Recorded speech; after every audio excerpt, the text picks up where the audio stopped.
When Guy and Janine Raymond's 25th wedding anniversary rolled around, Janine told Guy she wanted a rock. What she ended up with was a rock quarry. In fact, she got 3 rock quarries in Louisville, Kentucky, located behind her childhood home that she and Guy bought from her parents. There were 3 rock quarry pits. One of them filled up with the 1964 flood, and the second one filled up with the 1886 flood. And then the last one here that we're standing in front of, this is 50 acres. It was pumped out 24 hours a day because all these lakes are spring fed. Like any startup business, the Raymonds had challenges to overcome, and they got help with one of these problems from an unlikely source. For good fish production, you've got to have good runoff, and that requires dirt and leaves and different materials. We were offered bedding from Churchill Downs. It was just a blessing. Most people wouldn't say that, but it was fresh out of the stall.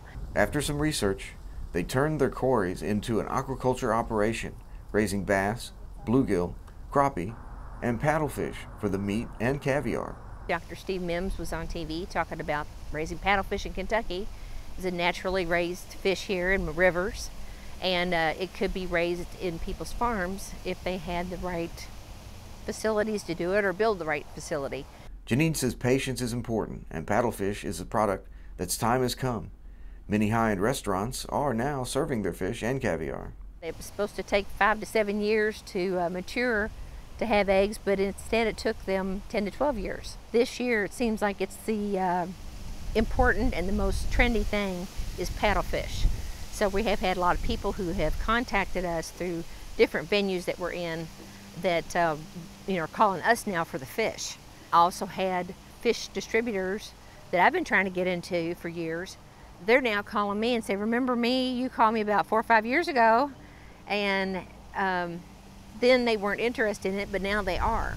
The Raymonds say they are blessed to have such a wonderful opportunity and feel it is important to give back. We were working with Kentucky Pro Bass Warriors, and we really enjoyed doing that outreach in our community. We told them, they're welcome to come out anytime, even if it's 1 or 2 guys. If they need to come out for a break, something to lift them up, you bring them out.